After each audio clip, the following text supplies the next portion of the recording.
very easily and very graciously and without stress with people as you meet them, and with opportunities that arise as they come up.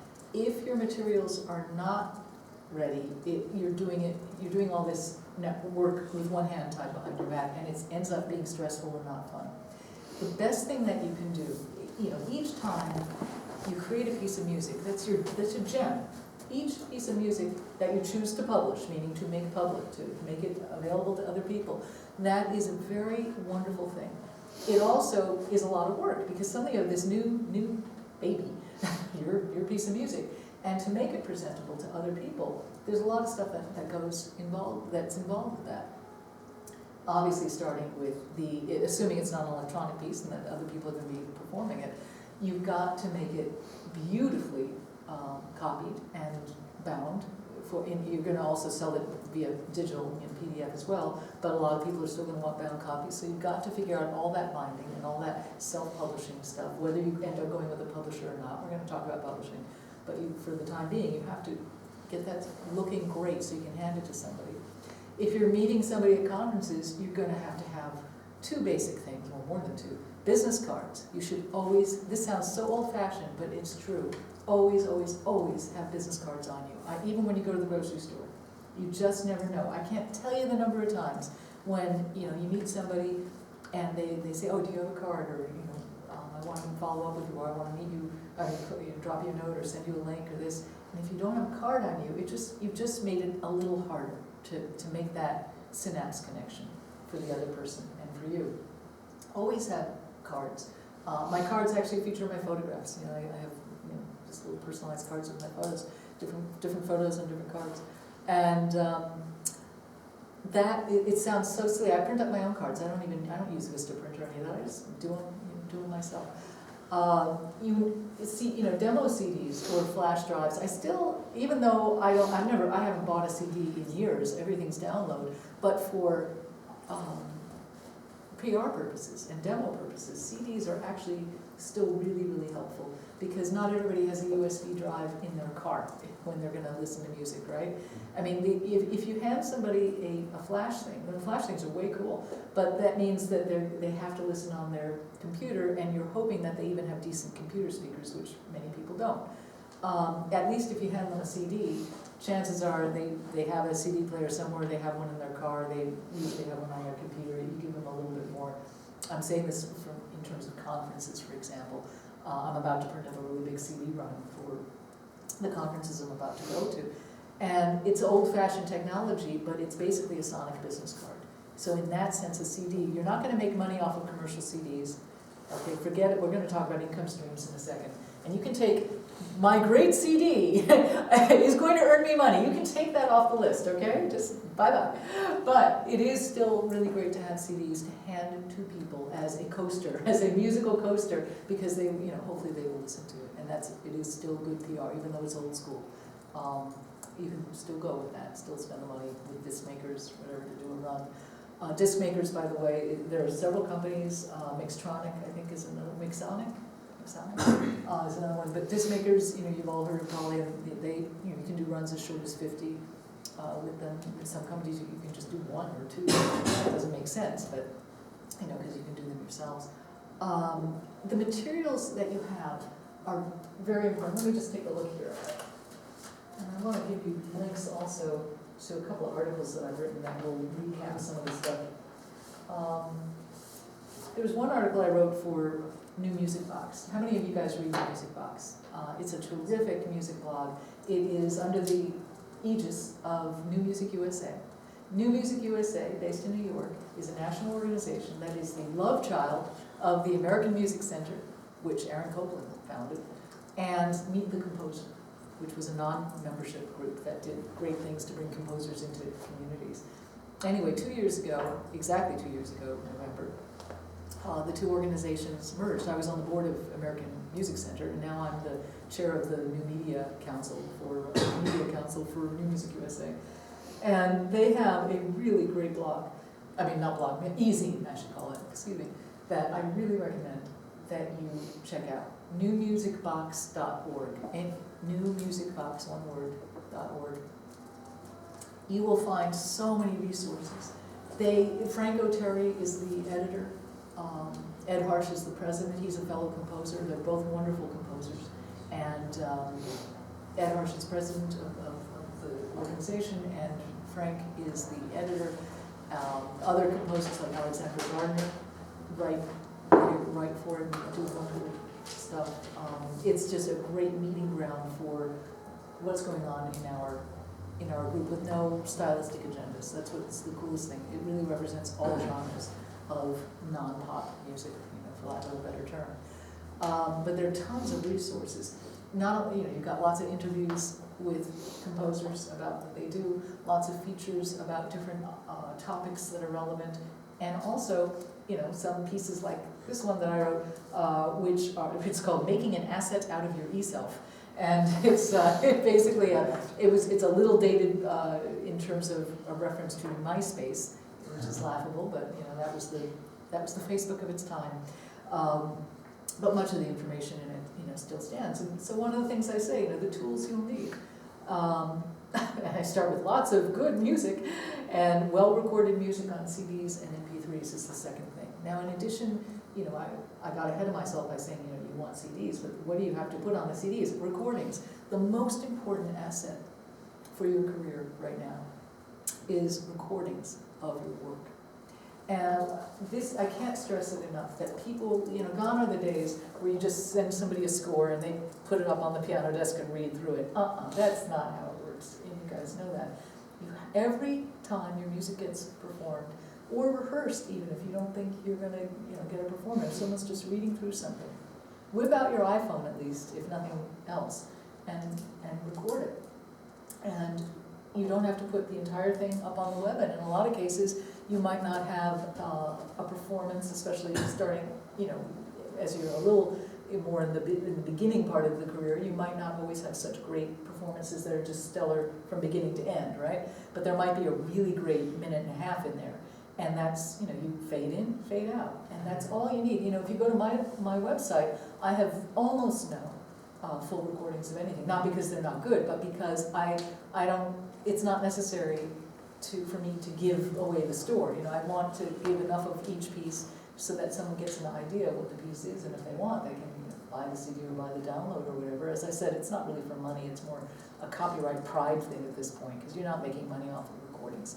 But I just think for copyright reasons, I'm uncomfortable with people just being able to rip anything, off my site, and so because many countries around the world have bots that just search for anything .mp3 or .wave or .aif, and they just grab it, steal it, put it on their servers, and free downloads wazoo, and it makes me uncomfortable. I laugh when I see all of my little snippets, my excerpts of pieces up on some Chinese servers and Pakistani servers and whatever, and I'm thinking, well, they'll be disappointed because they're not getting the whole piece. Not that anybody is clamoring for my bassoon sonata. Yeah, but that's the good news about being in the concert music world, is that piracy is not nearly as problematic for us as it is for Trisha Yearwood or somebody. But nonetheless, I cannot stress enough not only recordings, but recordings that are as good sounding as you can make them.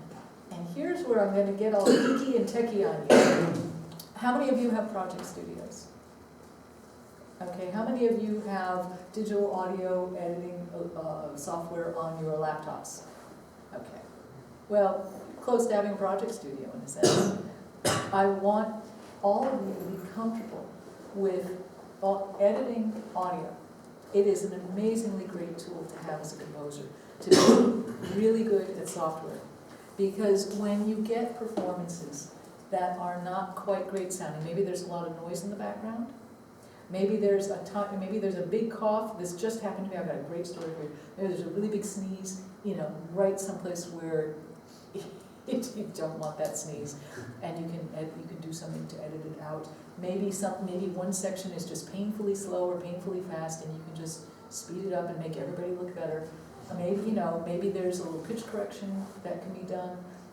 There are all kinds of little things that you can do that are going to make the musicians sound better and make you sound better. That the musicians are happy to be made to sound better. I cannot stress enough importance of being comfortable with software and being comfortable with music and video editing software. How many of you are comfortable with digital audio editing? That's good. And so that's good, half the room, that's excellent. And the other half of you, I encourage to just get audio editing software and learn to work with it. Even for something as basic as somebody sends you a file, and that way you can now chop up the file, fade in, fade out. You can create your own excerpts. I mean, it's just hard to do it in iTunes. It's much easier to do it in a system where you can actually see the waveform and What do you work with it. recommend? Pardon? What programs do you recommend? I recommend, well, I used to use and still do a now defunct program called Bias Peak, which is probably the best one. Bias Peak, but don't write it down because they're out of business. So there's DSP Quattro, is very, very good. If you're really serious about sequencing, I have a full studio, so my sequencer, I use Digital Performer, and Logic is also excellent. I think you can do audio editing in GarageBand though, can't you? A little bit. Yeah, a little bit. It's not great, but you can do some, and that's free. And you can do some in Ableton Live, obviously, and Audacity. You can do, Audacity is free, and that is a pretty good basic program. It's got a lot of stuff in it. So those would be programs. I know Mac programs better than PC, but some of these are both. Are you PC or Mac? Mac. Okay. So you, GarageBand's okay? I think I've never done it in GarageBand, but I think you can. So give it a shot. But Audacity, download Audacity. You should be able to do it there. And all of them have tutorials, or you Google Audacity, video, and you'll find a million of them on YouTube. I mean, that's the thing now. Self-education is incredible. Anytime you get anything and don't know how to use it, you just Google it, and there's a million YouTubes and tutorials and manuals and everything on it. So that's wonderful. I wish I were better with iMovie than I am, and Final Cut Pro and all that. I'm trying to get better. I do some video stuff, but I'm not nearly as fast at that as I am with audio. But and again, photo editing is also very important, not just for me, with this stuff, but how many gazillions of times are you asked for headshots when you are working, and when bios are due, and everything, and being able to take photos and crop them and sharpen them a little bit, make them the right size, make them the right resolution. I use a free program on my Mac called Graphic Converter. You don't have to buy Photoshop. Thank you, Photoshop. Thank you. You don't have to do that. Graphic Converter works great, but you do have to be comfortable in this very visual world and very multimedia world. Not just writing music, but recording it, editing it, getting it moving on film, and doing photography. These are not things that I ever had to learn 30 years ago. They are things now that we absolutely have to know. What do you use for the recording? Recording, Digital Performer is what I use. And Logic is really good too. And then for notation, I use Sibelius, and of course Finale is fantastic. So Lord only knows what those nice people at Steinberg are going to come up with. That's going to be exciting to see what they do. But we've changed, this is a little bit philosophical, just to give you a basis for why it's so important for you to get comfortable with all the software.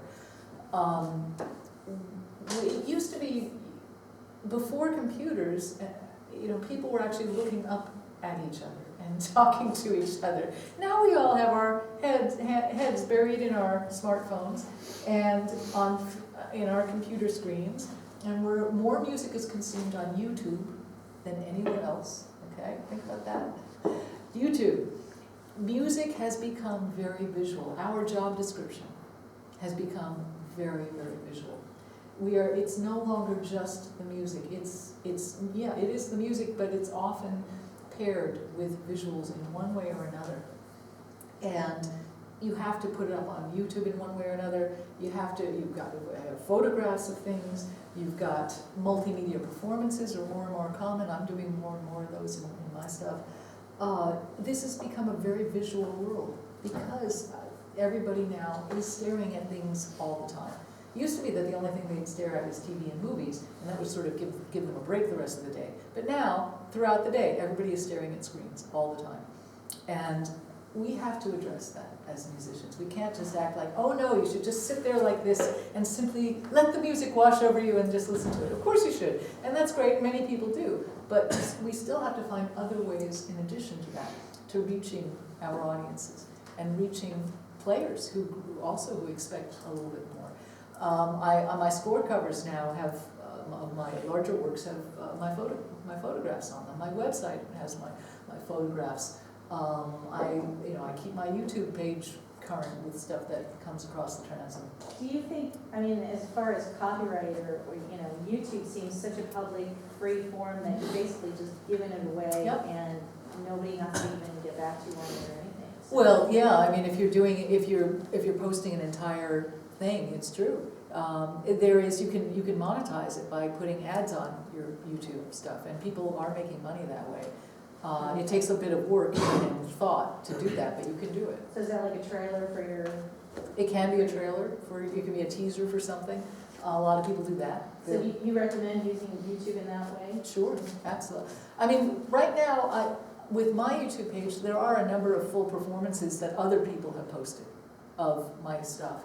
And what that is it's exposure and PR. There's one piece of mine that it gets a ridiculous amount of performances because it's a multimedia piece for middle school bands that a lot of high schools and colleges play it too, but middle schools do it. And it involves paper, and a lot of the performances use blacklight. So there are a gazillion of these videos up on it. And what that has done is it has further promoted the piece. Because that piece, I sell 1 or 2 copies a day of that piece around the world. And that's been large. I bet the YouTube has helped in that case. So you do a teaser and then you link it into like for more, Yeah, you could do that, sure. contact us and here's how much it costs or something? Exactly. Or if you want, well, let's address the contact us part, because that's really, really important. I'm jumping ahead a little bit with preparedness, but this is actually part of preparedness. It's part of the arsenal. One of the most valuable things that you have, the most valuable thing you have is your copyright, and we're going to go through copyright.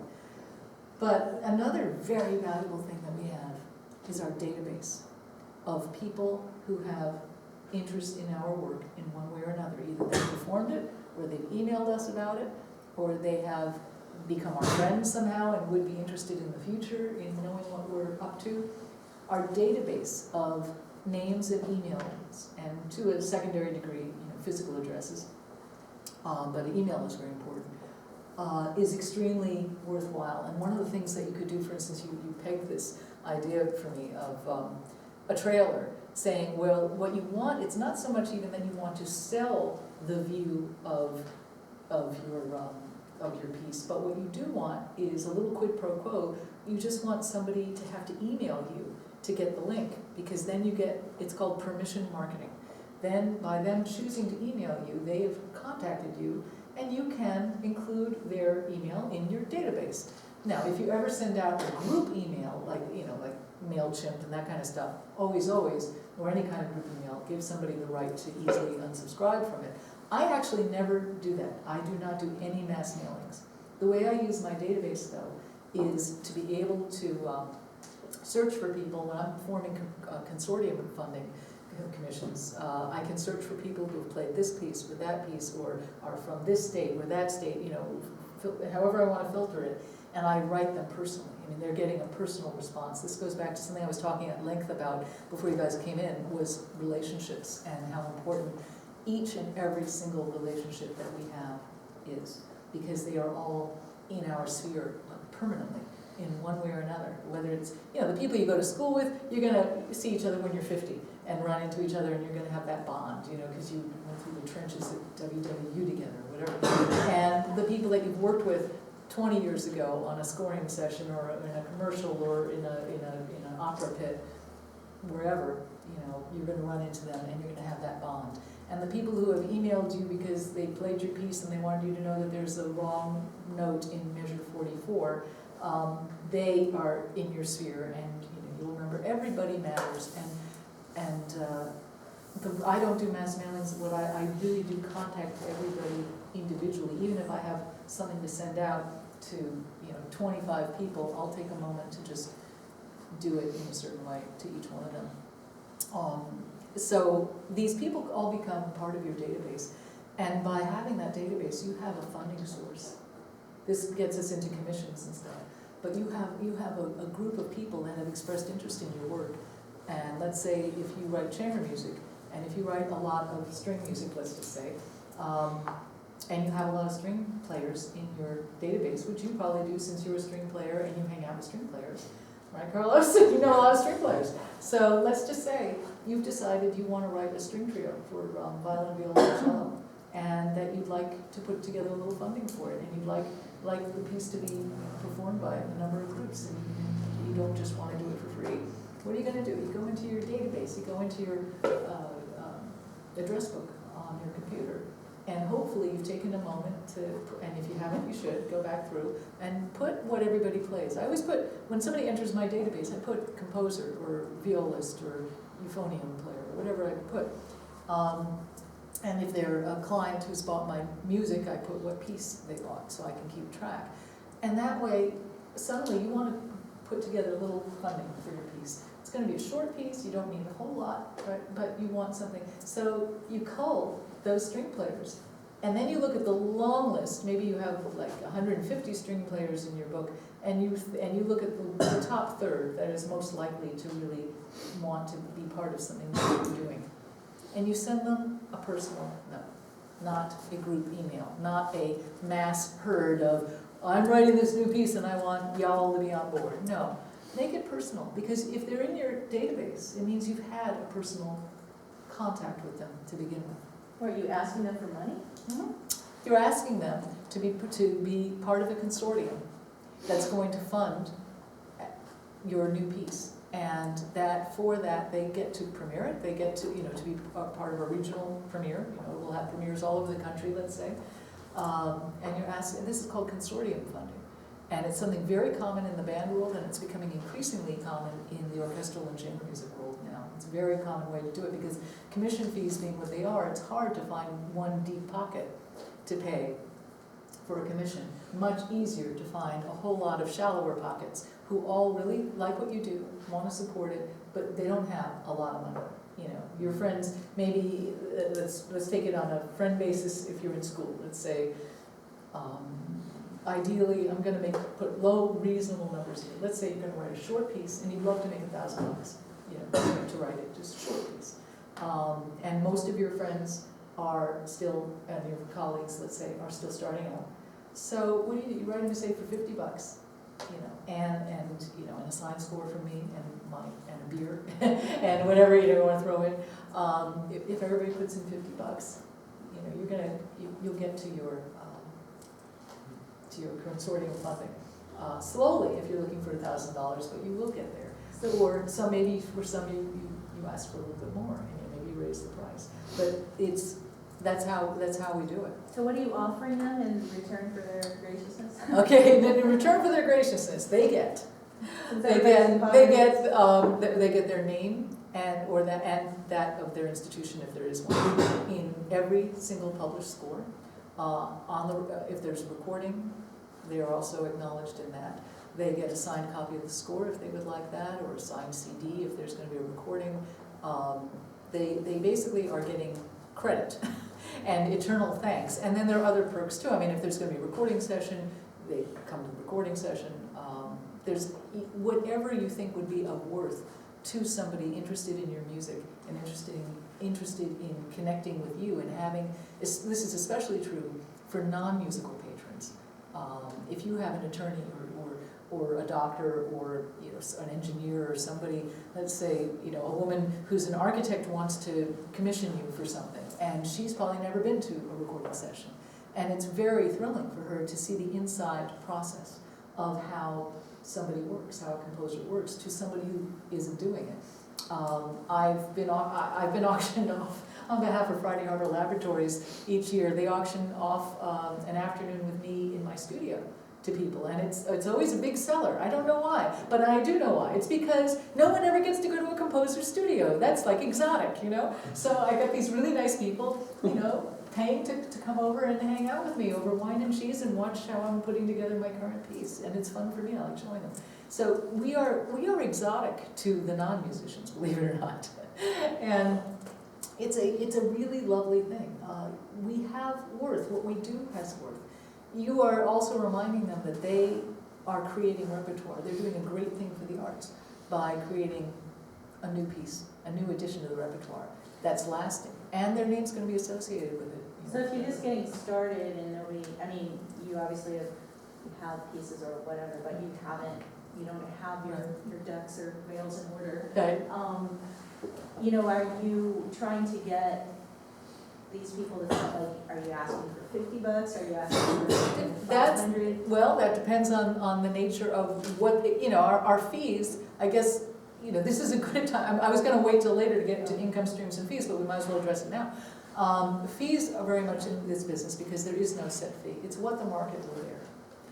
It's also what your sense of self-worth will allow you to ask for, because it's very important that each one of you ask for what you feel you deserve. Now, that has to be within reason. If somebody comes up to me, and me with my huge ego, and they say, I want a piano sonata, and I say, $1 million, not a penny less. Chances are not going to happen, right?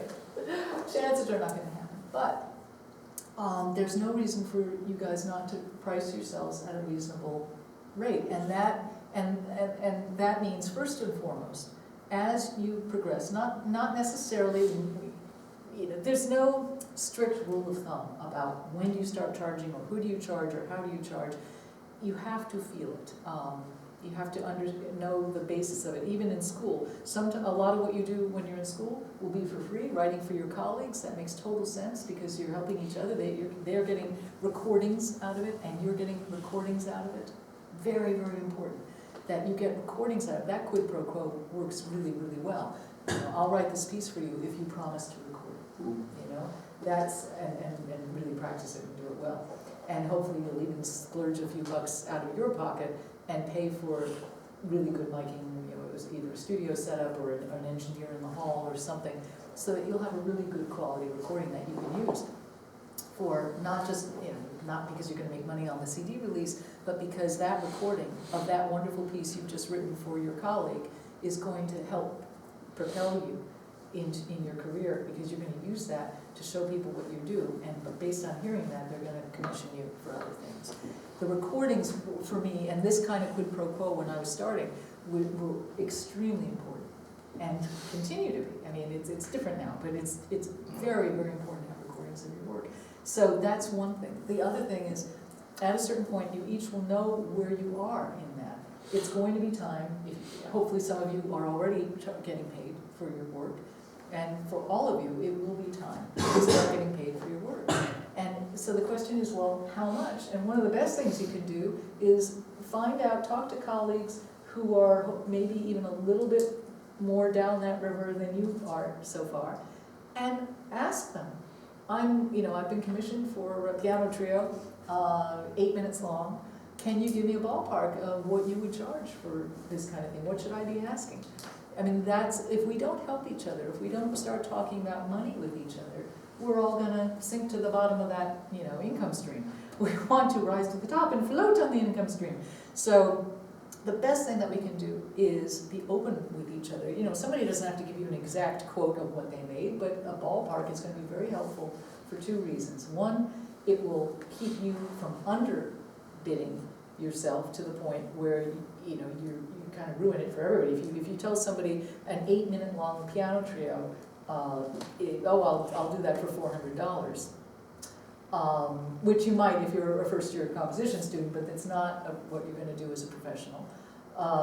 That sends the wrong message, because that means that your music and your time writing that piece is not worth anything. That's just not right.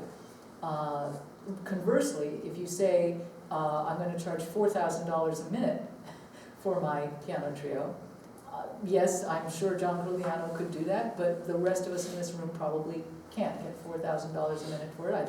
We might be able to, but that's high. So, you don't want to price yourself out. So if you get a commission, somebody interested in commissioning you, and they ask you, what does it cost? One of the best things you can do is do it on there are two main things to take into consideration. The instrumentation, because of course that has to do with how complicated it is, and the duration. How long is it? So one of the things that we do, and there's access to this link on the New Music USA site, as well as on my commissions page of my own website. I make this available to everybody. The link for a range of fees that are in pretty good ballpark range of everything from, solo piano up to opera, I think, that has been put together, that Meet the Composer originally was the organization that put it together. And it's immensely helpful for you to see a per minute rate of what would it cost, I think that is a very, very helpful chart for you to look at. Are we in pieces where you can make it adaptable to different types of instruments? Absolutely, that's a huge thing. Making adaptations is very, very wonderful from a business perspective. What was that question? Oh, he was asking, Jim was asking if pieces can be made, if you can make adaptations of pieces. Did you phrase it differently? Yeah, like if we have a piece with string quartet, we can do Sax quartet. Yeah. Exactly. That one, the sax quartets end up playing a lot of string quartet repertoire. And I have quite a number of adaptations. And this is another interesting negotiating thing. We're getting a little ahead, but it's okay.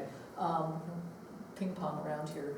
One of the things that I do when somebody asks me for a commission, and I know that they're not in a position to pay for whatever it's going to be out of their own pocket, let's say that. The plan B is the consortium idea. Ask them, I can't do it for that much, but if you would like to be part of the consortium for even less money than that, we'll get 10 people together for this and they'll all do it. And the plan C, another thing to suggest, and I do this a lot, is if they don't have the funds available for a full commission, I say, how about an adaptation? And then I'll point, and I won't say it until I have thought about it, gone through my catalog, and thought of one or two pieces in my catalog that would work well for that instrumentation, because not all will, as we all know. Not everything can be adapted. And if it can, it doesn't mean it can be adapted for the person that you're talking to. But a lot of things can be very well. And so if you have a couple of pieces in mind, and I do this quite a number of times, where for a much lower amount of money, but for a substantial amount of money, they'll pay me and they'll get an adaptation of a piece for their instrumentation. It'll have their name on it. They will premiere that version of it. It's usually never straight across. I mean, you really do have to spend some time reorchestrating it. A bassoon and cello do have the same range, but obviously what they can do is wildly different, because one of them's monophonic and the other isn't, for instance. Right? So you're going to do many more things. I say this because one of my adaptations is a bassoon sonata that has also been successful as a cello sonata. But the cello version, does more cello-like things that I couldn't do with the bassoon unless I squeezed her really tight. So anyway, so that's an example where for a lot less money, they can get a new piece in the form of an adaptation. Those are, and then again, another negotiating thing is, especially when you're younger, I mean, I don't do this so much now, but a little bit, but mostly not, but having a trade of resources that in exchange for them premiering the piece, live concert, and going to the studio and recording it, you'll write them the piece, for free. And that's a win-win. I mean, it's all win-win. The point is when you're writing your wonderful and precious music and working very hard at it, because all of us are going to work just as hard if we're getting paid $50 as we are if we're going to be paid $50,000, because we're artists, because we care deeply about the music that we put on the paper or into the world. We're not doing this for the money. However, the money makes us feel a certain way about doing it when we're doing it.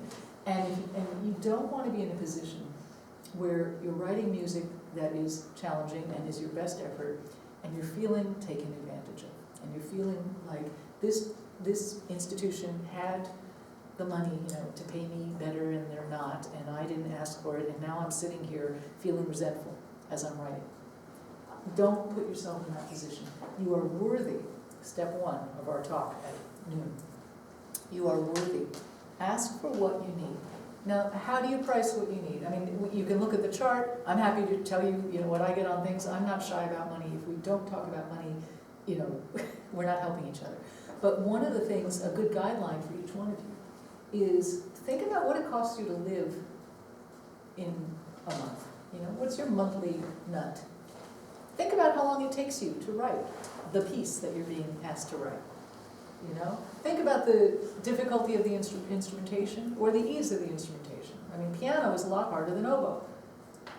No offense to the oboists, but I wish I were writing oboe music right now. Let me tell you, I'm writing harder stuff. And that is going to play into how long a piece takes you.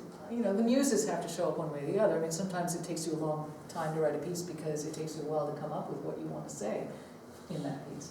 But barring that, assuming that the muses are free-flowing, it's trickier to write an electroacoustic wind band piece, which is what I'm doing right now, and that's sort of my genre that I'm specializing in right now. It's much trickier to do that than it is to write an oboe and bassoon duet, which I have done.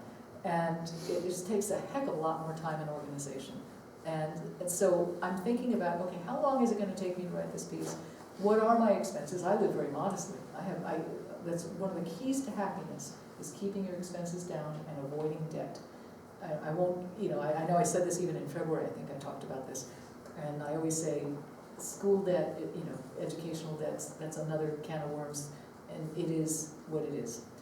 But any other kind of debt, if you can avoid it, do so. Live within your means, live off of a debit card as opposed to a credit card, and you will be a happy camper. Because money is freedom. That's what money is. My father taught me that. He's absolutely right.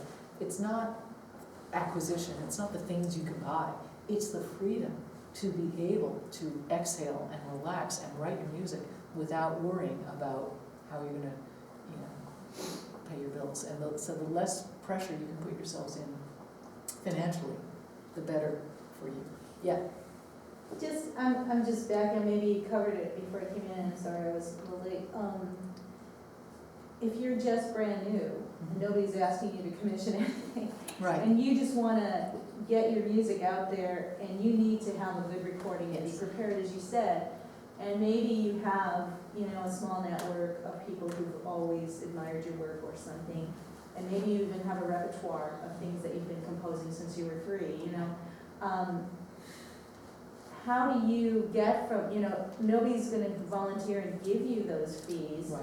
You need to actually demonstrate that you're worthy of them, you know, publicly, and without jeopardizing also, you know, you obviously have to make your living and figure out how to survive. So, you know, without jeopardizing giving it away, without jeopardizing this self-respect, which I think is really great you're bringing up, but also to get a quality piece, you know, out there, and in the first one, I don't know if you find that you're actually able to pay yourself, but, you know, let's say, you know, you're brand new as a name in this genre.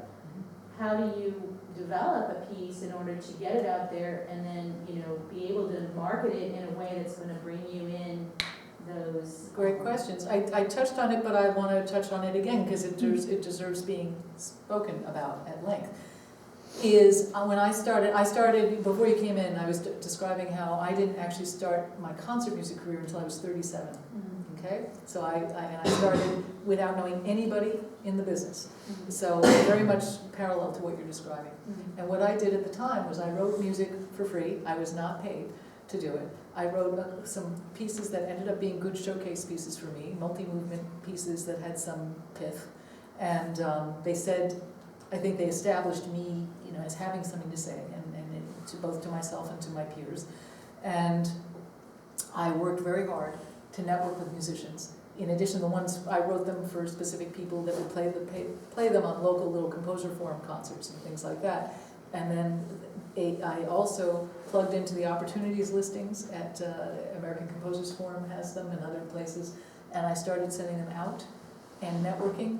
And they were well copied, well published, well bound, you know, I did all that, made sure everything was very presentable. I had recordings of them from those early concerts.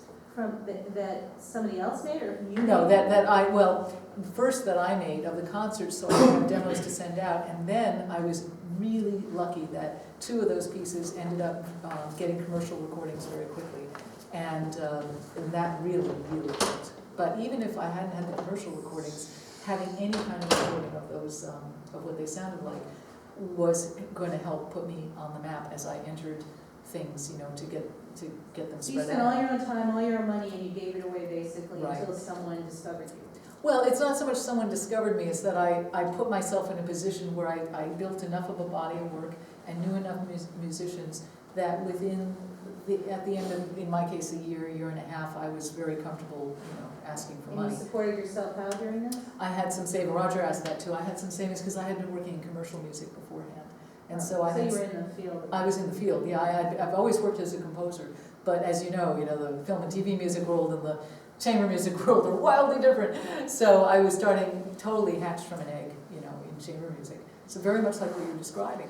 I made friends with tons of musicians. I showed up with them, I hung out with them, I enjoyed it tremendously.